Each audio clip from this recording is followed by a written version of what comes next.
So as y'all can see, our shop is getting even more and more messed up now, but we finally got all of our well equipment in. So this is our filtration system, and this is a 3 filter system. We'll show y'all how to install this here in a couple coming videos, and get you a little bit more information on how we're taking our water system completely off grid.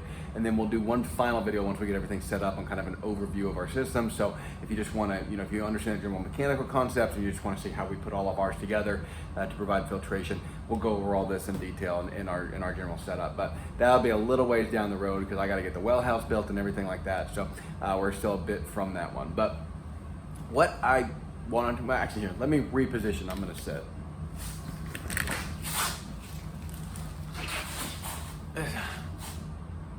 So what I wanted to talk about today was actually this BMW thing that I read this article about the other day, and it seems kind of weird, and I know y'all are like me, probably don't drive many BMWs. I do drive quality cars, but I tend to pick things that are on the more pragmatic side, I guess. And nothing wrong with the BMW. I just, if I'm going to spend money on a toy, it's going to be a motorcycle because I like motorcycles. But that's to each his own. So nothing wrong if you got the money and can afford it and want a BMW as a toy car, or even, a lot of people just like them as daily drivers. So I don't think that's necessarily a great choice as a daily driver. That's a different situation. Here's what BMW has done that's really interesting. If you want heated seats, and apparently they're doing this, and if my understanding is correct, it's in South Korea and in the UK. They're not going to do this in the US, but what they're trying to do is they're trying to move to a subscription service. So if you want heated seats, your car will be equipped with them from the factory, but you have to pay extra just for the option. So the equipment is there, but they have to turn it on via their computer program. So what that's going to end up doing is going to start encouraging a lot of hacking and stuff like that on the from the different the people out there that like to do their performance in their vehicles. So they'll end up breaking down a lot of that. But what a lot of people will do is they'll end up paying these subscription services during the months where they need it, and then that way it doesn't have something to transfer to the new buyer. It's a brilliant idea on BMW's side, albeit it does appear to be cheap. It makes them look bad. It's like paying for Wi-Fi when you go to a hotel. It just comes off as cheap. But here's the thing about it is, if you evaluate a business, as a general principle, if you have a sale that's a reoccurring sale, so somebody's under a contract for a reoccurring business, that is worth 6 times as much as a sale that's a one-time sale, because we don't have to pay for the marketing again, which guaranteed or somewhat guaranteed, at least established, coming back in. And so it's worth a lot more for the value of the business. So even though it's only $12 a month, $120 a year, it keeps them brand loyal to BMW. It's kind of like buying a Costco card. It encourages you to come back there and purchase. There's going to be terms and stipulations with it, like all your maintenance is going to have to be done at the dealers, so the dealers are going to end up having higher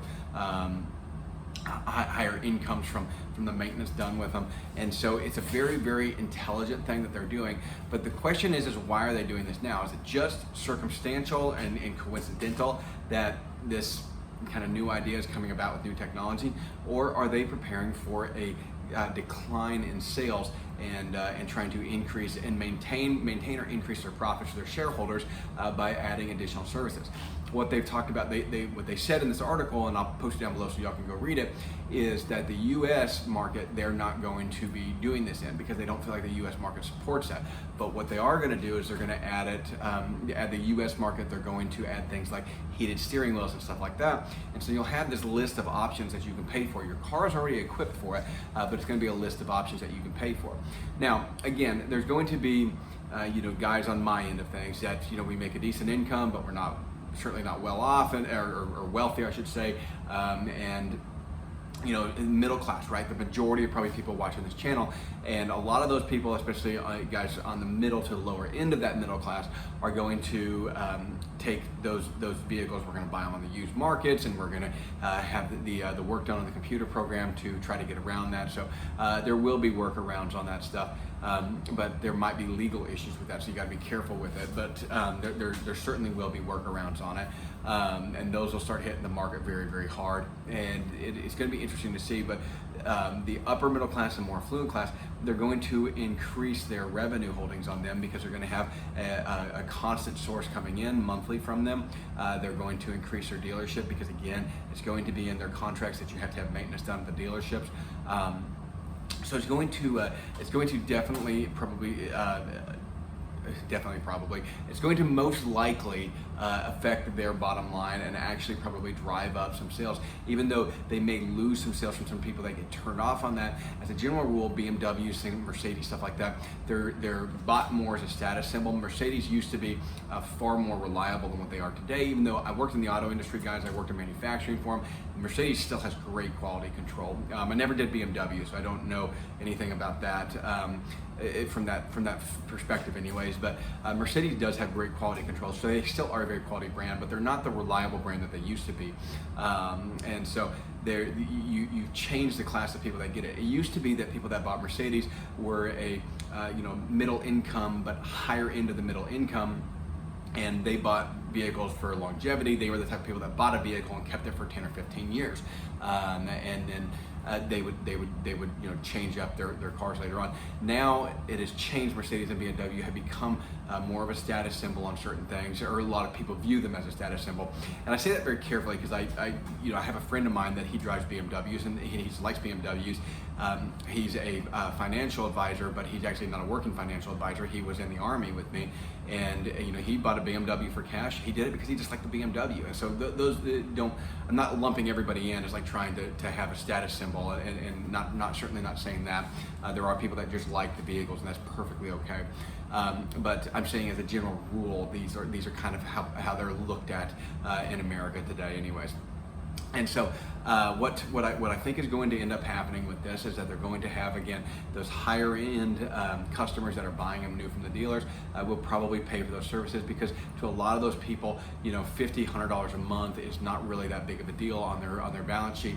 But over the course of time and over the longevity of those people coming in there, it's a substantial income increase for BMW. So it's actually very, very intelligent, especially if they're predicting declining sales. The great thing about it is as sales increase back in a couple of years, they will still have that revenue source coming in, and then they'll have more coming in from those current people or from people that are buying new vehicles. And so it's a very interesting thing, and it's very telling about what's going on with the car market and what we're likely to see. We saw the RV sales. We're seeing RV sales plummet. So we're seeing people on luxury things. And I don't want to say all RVs are luxury, but what I'm saying is that as a general rule, again, in America, we buy RVs when we have the spare cash to be able to do it and to be able to do some trips and stuff like that.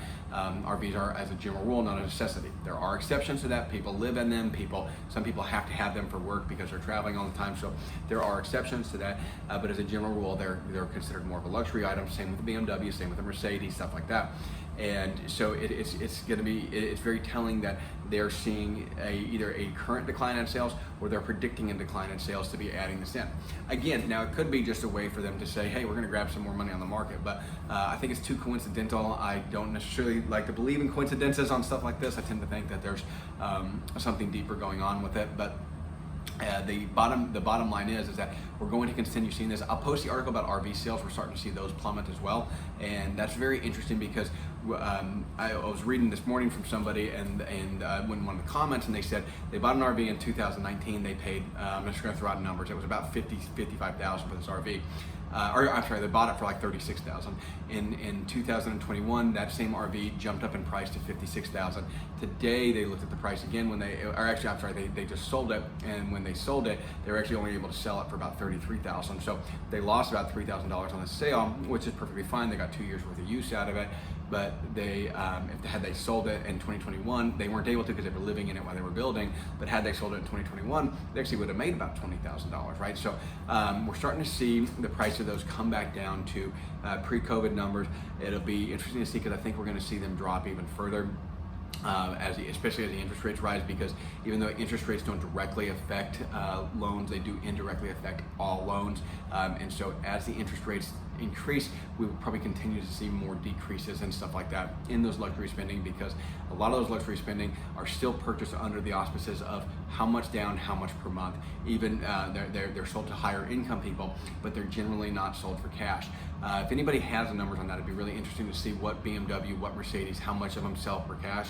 But I believe the last numbers I looked at, it's like 90% sell of cars in general of new cars are financed, and only about 10% of them are purchased with cash. But if you've got more accurate data on that, please post a link down in the description or down in the comments, and I'd love to take a look at that. Other than that, I will catch you guys tomorrow. I'm sorry this video is coming out a little bit late today, but we're trying to get caught up and stay up on video, so I'm doing my best I can to have one out to you guys every day. We will catch y'all tomorrow.